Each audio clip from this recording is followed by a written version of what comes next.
Can we ever love God like our own child? Can we serve Him with laughter, not fear? One great soul from Bharat said we can. His name was Sri Vallabhacharya, a saint who showed us that bhakti means love, not rituals. His path changed how thousands see Krishna, and today we will journey through his divine story. Namaste, I am Sri Hari. I am 10 years old and I love sharing stories of saints from our Bharatiya heritage. These are not just stories but beautiful messages that help us become better human beings. Today, I bring you the story of a child prodigy, a scholar, and a saint who was a great devotee of Krishna, Sri Vallabhacharya. Vallabha was born over 500 years ago during very difficult times. His parents, Lakshman Bhatta and Illamma Garu, were noble Brahmins.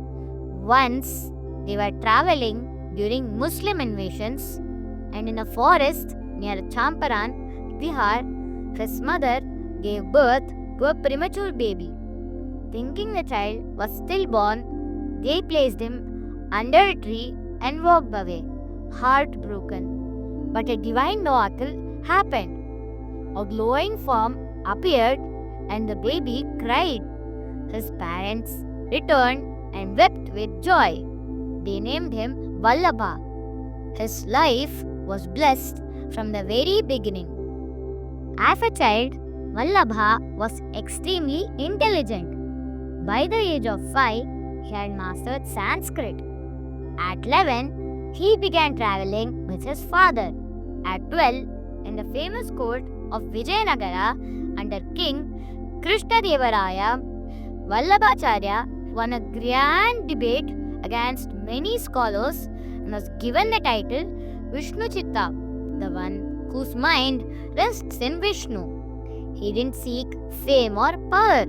He only wanted to revive bhakti. As explained in the Vedas and Upanishads, he believed that true love for Krishna could free anyone from pain. Vallabhacharya saw that people were scared of God and thought devotion meant fasting, punishment, and fear. He changed that. He started the path of Pushti Marg, the path of divine grace. He said, "Don't fear God, love Him like your own child."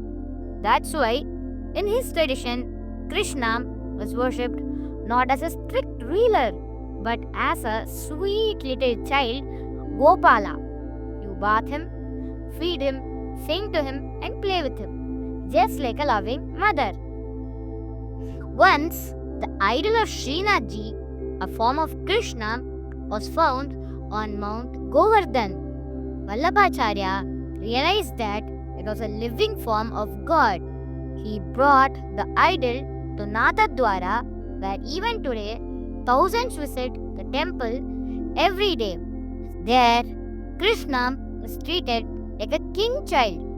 Every part of the day has a seva, from waking him up gently to brushing his teeth, feeding him rich food, and even putting him to sleep with lullabies.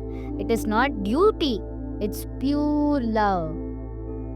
Sri Vallabhacharya gave 84 teachings called Siddhantas, explaining how to live with love and surrender. He said, God is like butter and milk.